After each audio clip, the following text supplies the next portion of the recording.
Thank you so much for tuning in with us this evening. My name's Nikki. And I'm Millie. And this is Collective Cuts. We're going to take this time to break down some of the key points in the past 3 weeks of Pastor Courtney's sermon series entitled I Am Purpose. Now, there was so much to delve into in these past 3 weeks, but we picked out some of our favorite points so we can share them with you.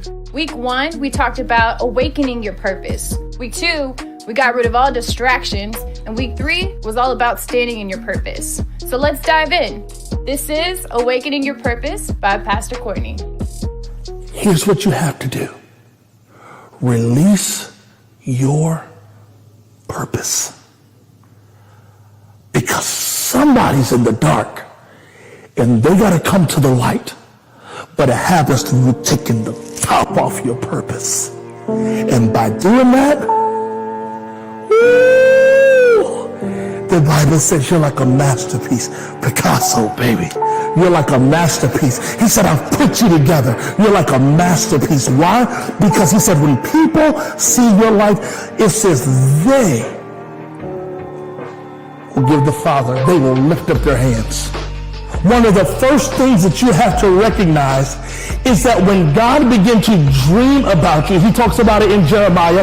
He says, before the world was even formed, I knew you. I had a purpose for you. I had a desire for you. What is that thing?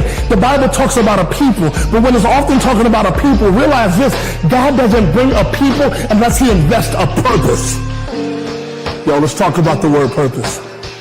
Because the word purpose actually means this. You have a reason for your existence. Matthew 5:14 says this, and I want to read this as the whole thing. It says, your lives light up the world. He's talking to you. Your purpose lights up your God's brilliance in this world. Your confidence will fail you, but your call will push you. Many of you are sitting there not operating in the thing that you were purposed to do because you're waiting for confidence to come alive and your call has already been called alive. And so you feel like you're lazy. You're not lazy, you're just not confident. Here's my question for you, person of purpose. What's in your hand? What's in there? Or I just write a little music, what's in your hand?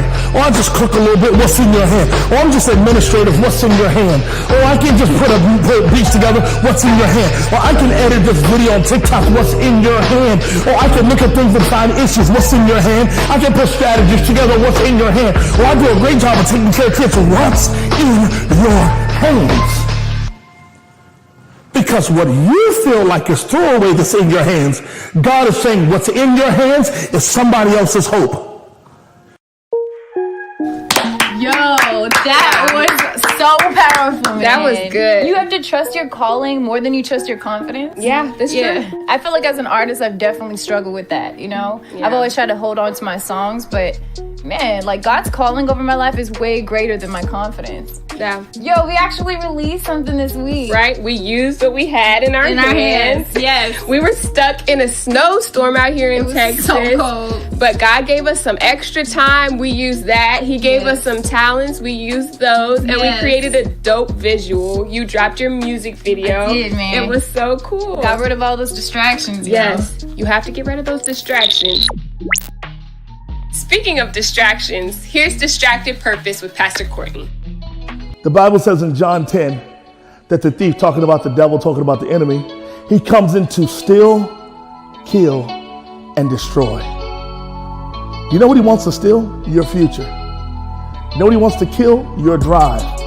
You know what he wants to destroy? Your purpose. It's not even you. There is somebody actively fighting against you, trying to make sure that what's been deposited gets distracted.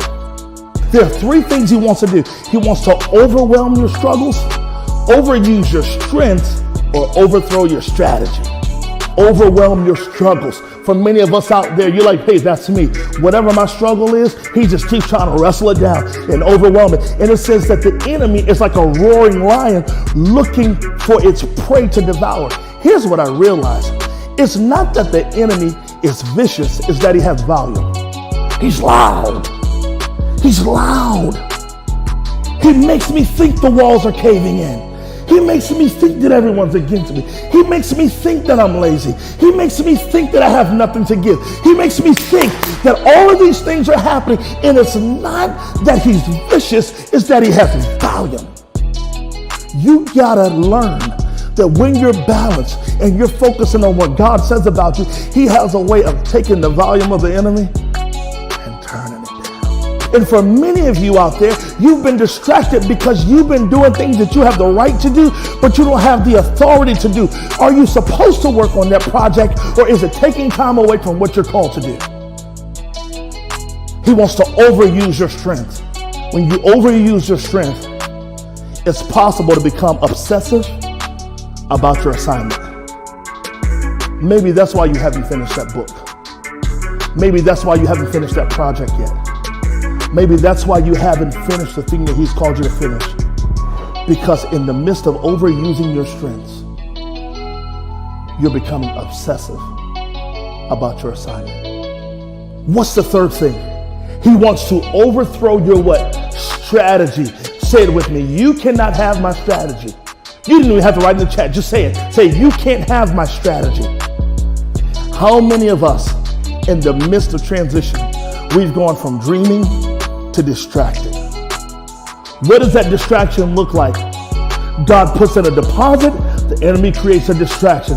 God says, you're going to be this. The enemy says, let me get your attention over here. God has promised you that. The enemy wants to lead you this way. It is important that you realize that the deposit is greater than the distraction, but the distraction will try to stop your deposit. Just because I have progress does not mean I've reached the promise. We get so excited about progress that we forget that the progress actually doesn't look like the promise. But just because we moved forward in something, we celebrate the forward, though we're not standing in the future. Many of us have gotten stuck by standing in a place and calling it the promise that is simply progress. You have to move beyond where you are. Type down in the chat, I refuse to be distracted. I'm not going to be distracted another day. Not another second am I going to be distracted. Not another minute am I going to be distracted. No more relationships are going to distract me. No more doors are going to distract me. No more people are going to distract me. I refuse to be distracted. Because my dreams have been distracted. Because I'm not focused like I need to be. And you gotta lock in until you can see I'm not settling for progress.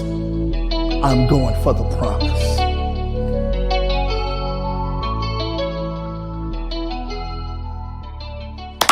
Wow.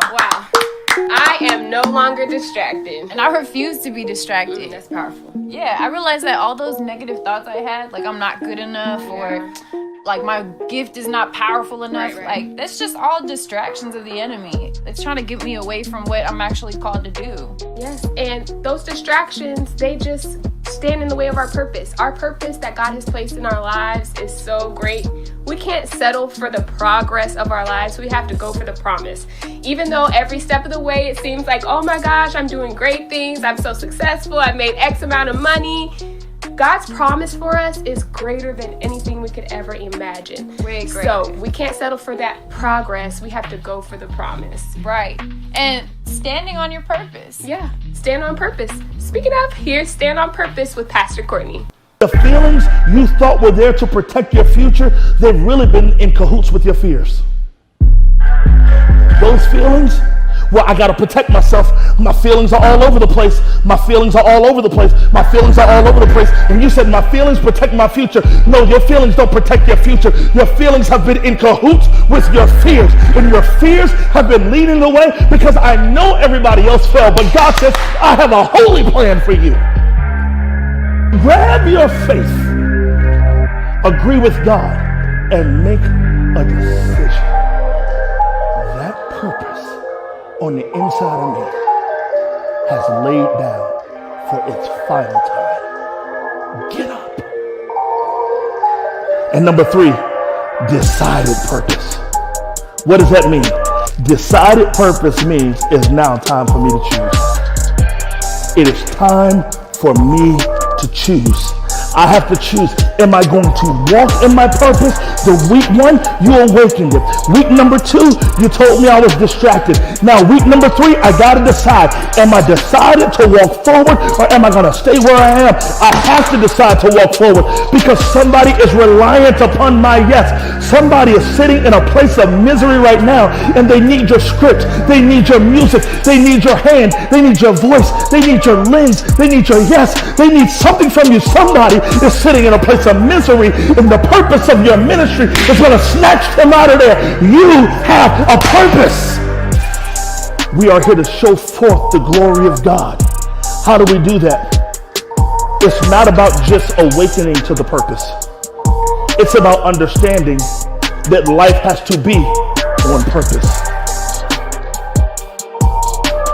You got to stand on the word. When you stand on the word, you stand on the purpose. Many of us have to begin to stand on purpose. As a matter of fact, somebody's watching this right now. You got to stand up out of your seat and put 2 feet down and say, I'm standing on purpose right now. I'm choosing to stand. Life knocked me down. I'm choosing to stand. My music fell to the side. I'm choosing to stand. My script fell out. I'm choosing to stand. My business went belly up. I'm choosing to stand. All those things that happen, I'm choosing to stand. Why? Because I'm standing on purpose.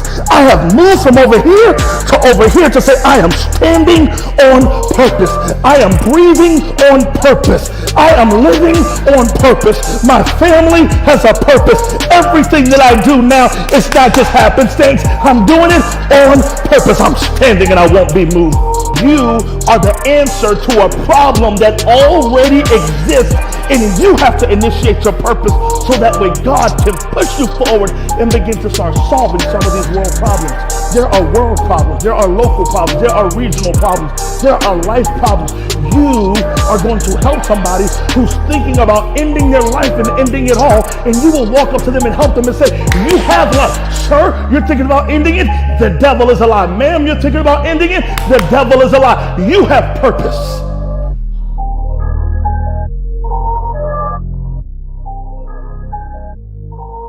Wow. Whew. That message was crazy. All 3 of those messages were powerful, yo. Yes. Man, we've awakened our purpose. Check. We have got rid of distractions. Check. And we are standing on our purpose. Or trying to. But guess what? It's a progress. But we're not progress. settling for that because we're going for the promise. That's right. And we want to hear from you. What part of the messages really spoke to you? Leave your testimonies below in the comments. Maybe you'll inspire somebody to really awaken their purpose again so they can stand on their purpose. Yeah. And if you missed any of the first 3 episodes, you can check them out at our YouTube link below.